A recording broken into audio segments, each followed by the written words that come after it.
মানিকচকে প্রতিনিয়ত বাড়ছে গঙ্গা ও ফুলহরের জল। এবার চোখ রাঙাতে শুরু করল কালিন্দী নদী। মানিকচকের নাজিরপুর পঞ্চায়েতের অন্তর্গত 5টি গ্রামের দুই ধার দিয়ে গেছে ফুলহর ও কালিন্দী নদী। আর এই দুইটি নদীর মাঝে 5টি গ্রামের নাজেহাল অবস্থা। একদিকে ফুলহরের জল পৌঁছেছে বাঁধের ধারে, আর অন্যদিকে কালিন্দী নদীর জল একেবারে বাঁধের দরগড়ই। এমনকি রবিবার গভীর রাতে বাঁধ টপকে জল প্রবেশ করছিল লস্করপুর গ্রামের দিকে। সেই সময় স্থানীয় গ্রামবাসী ও প্রধানের সহযোগিতায় পরিস্থিতি নিয়ন্ত্রণ করা হয়। ইতিমধ্যে ফুলহর ও কালিন্দী নদীর জলের কারণে লস্করপুর, লক্ষ্মীকোল, আটগামা, বলরামপুর, মহব্বতপুর এবং হরিপুরের বিস্তীর্ণ এলাকা জলমগ্ন হয়েছে।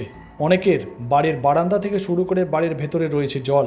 যাতায়াতের জন্য ব্যবহার করা হচ্ছে নৌকা।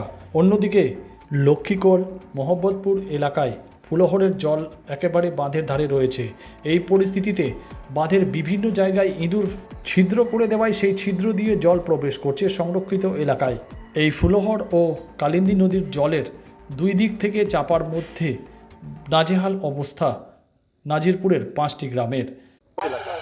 পরিস্থিতি খুব খারাপই আছে, চারিদিক থেকে জল ভরতেই আছে। আমাদের এই এলাকায় মোটামুটি আমরা 5টা বুথ আছি। এখানে রাত্রে জল ঢুকে ঢুকে ছিল আমাদের এই লক্ষ্মী কালী মন্দিরের মাঝখানে হরিপুর দিয়ে যেটা রাস্তা যাচ্ছে। তো আমরা রাত্রে এখানে এসে প্রধান সাহেবও এসেছিল, এসে আমরা পাইট টাইট করে নিজে খেটে এখানে একটু বস্তা দিয়ে থেমে রেখেছি।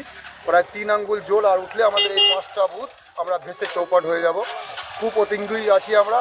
বাকি আমাদের লক্ষ্মীকোল থেকে আমরা ওই পাড়া দিয়ে যখন মোহাম্মদপুর যায়, ওখানে একটা কালী মন্দির আছে, ওই মন্দিরের নিচে দিয়ে জল আমাদের গ্রামের ভিতরে আসছে। জল একটা মুসাবা কিছু ছিদ্র করা আছে, ওখানে বস্তা টস্তা দিয়ে আমরা খুব চেষ্টা করেছি, কিন্তু থামা যায় না, জল এখন ভিতরে আসছে। কতটা ভয়ের মধ্যে আছে? অনেক আমরা ভয়ের মধ্যে আছি। বা যেটা মন্দির আছে, মন্দিরটা পুরোটা ওখানে ফেটে গেছে দেওয়ালটা, মন্দিরটাও এক সাইড হয়ে গেছে। ওখানে যদি ব্যবস্থা রিসেন্ট না নেওয়া যায় তাহলে মানে অবস্থা খারাপ হয়ে যাবে। আমাকে বলতে চাই যে আমাদের এই 5টা বুথে এই ব্যবস্থাটা নেওয়া যাক, যে কি আমরা ভালো করে বসবাস করতে পারি, নাহলে এই জলটা চলে গেলে আমাদের অবস্থাটা শোচনীয় হয়ে যাবে। মোটামুটি প্রায় 2-3 কোটি টাকার এখন আমাদের ফসল আছে। এই পাড়ের তো সবটা নষ্ট হয়ে গেছে, ডুবে গেছে, আপনারা দেখতে পাচ্ছেন। তো দেখবেন বাকি এই জলটা যদি আর 3 আঙ্গুল উঠে যায় তাহলে আমাদের এই মাঠে পুরোটা মাঠে ফসল সব চৌপাট হয়ে যায়। এদিন এই পরিস্থিতি পরিদর্শনে যান মালদহ জেলা বাম নেতা দেবজ্যোতি সিনহা। তিনি স্থানীয় এলাকাবাসীদের সঙ্গে কথা বলেন। ঘটনাস্থলে উপস্থিত ছিলেন নাজিরপুর গ্রাম পঞ্চায়েতের প্রধান। স্থানীয় এলাকাবাসী এবং প্রধানের সঙ্গে কথা বলে পরিস্থিতির সম্পর্কে যাচাই করে নেন তিনি। ঘটনাস্থল থেকেই মালদহের জেলা শাসক এবং মানিকচকের বিডিওকে ফোন করে পরিস্থিতি সম্পর্কে জানান এবং দ্রুত ব্যবস্থা নেওয়ার আবেদন জানান তিনি। হচ্ছে যে হরিপুর, লক্ষ্মীকল, লস্করপুর, জিতমানপুর আর একটা রতুয়ার আটগামা বুথ আছে বাহারাল গ্রাম পঞ্চায়েত। এই 5টা বুথ চারিদিকে হচ্ছে ফুলহর আর কালিন্দী নদী বেষ্টিত। জল যেভাবে বাড়ছে, গঙ্গার জল বাড়ছে, ফুলহরের জল বাড়ছে, এদিকে কালিন্দী ফুলহরের সাথে লিঙ্কড হয়ে আছে মহানন্দায়, তাতে জল বাড়ছে। জল যেভাবে বাড়ছে, বিশেষ করে যে এলাকায় দাঁড়িয়ে আছি সেটা লক্ষ্মীকল কালী মন্দির থেকে হরিপুর গ্রাম, এইখানে বাঁধ একবারে বরাবর জল হয়ে গেছে। আর যদি 4-5 ইঞ্চি জল বাড়ে তাহলে 5টা বুথের 10,000 লোক বিপর্যস্ত হবে বন্যায়।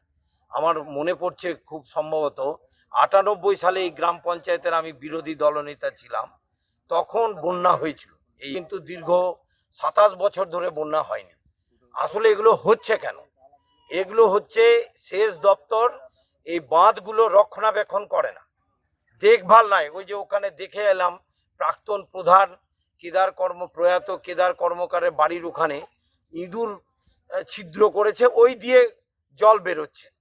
ফলে এখান থেকেই আমি বিডিও সাহেবকে ফোন করলাম। বিডিও সাহেব বললো সেচ দপ্তর ছাড়া পারবো না। আমি যা জানানোর জেলায় জানিয়ে দিয়েছি। আমি ডিএম সাহেবকে ফোন করলাম। ডিএম সাহেব আমাকে বললো আপনি হোয়াটসঅ্যাপে ইমিডিয়েট লিখে পাঠান। আমি সঙ্গে সঙ্গে লিখে পাঠিয়েছি। লস্করপুর এবং জিতমানপুর এই যে সামগ্রিক 5টা বুথ আছে, মানুষকে বাঁচানো সম্ভব, না হলে 10,000 লোক বিপর্যস্ত হয়ে যাবেন। আর আজকে যদি কাজ না হয় কালকে থেকে কিন্তু গ্রামে জল ঢুকবে, যেটাকে ওভার টপিং বলে। এমনিতেই বাঁধের মানে সাইজটা ছোট, উচ্চতা খুবই কম, যার ফলে এই ঘটনা ঘটছে। এবং ইরিগেশন ডিপার্টমেন্টটা হচ্ছে একটা বাস্তু ঘুঘুর বাসা। সেচ মন্ত্রী মালদায় আছেন, উনি শুধু কাটমানি খাওয়ার জন্য ব্যস্ত, আর কিছু নাই। রাজ্য কেন্দ্র যে একটা সামঞ্জস্য করে কাজকর্ম করবে, সেই কাজকর্মের জায়গা কিন্তু নাই। সেখানে হচ্ছে ওই পশ্চিম রতনপুরে যে বিনটোলা আছে, সেই বিনপাড়ার ওখানে মাত্র 10 মিটার দূরত্ব আছে। জল যদি বাড়ে তাহলে ভূতনিও ডুববে, আর ভূতনি যদি ডুবে সাবিত্রী মিত্রকে ডোবানো হবে। এটা জেনে রাখুন, ইরিগেশনের ইঞ্জিনিয়ার যারা এইসব কোটি কোটি টাকা ওখানে আত্মসাৎ করছেন তাদেরকে ডুবানো হবে। মানুষ চাইছেন বিকল্প জমি চাই। এই কোটি কোটি টাকা, 70 কোটি, 80 কোটি, 400 কোটি, এই কোটি কোটি টাকা দিয়ে বিকল্প জমি কিনে দেয়া হোক। বামপন্থ সরকার যখন ছিল, বুদ্ধদেব ভট্টাচার্য মুখ্যমন্ত্রী ছিলেন, প্রয়াত জ্যোতি বসু মুখ্যমন্ত্রী ছিলেন, এই বাঁধগুলো রক্ষণাবেক্ষণ করা হতো এবং বিকল্প জমি দেয়া হতো, নিজ ভূমি নিজ গৃহ প্রকল্পে 4 শতক করে জায়গা। মানুষের ডিমান্ড হচ্ছে যে 4 শতক করে জায়গা কিনে দিতে হবে।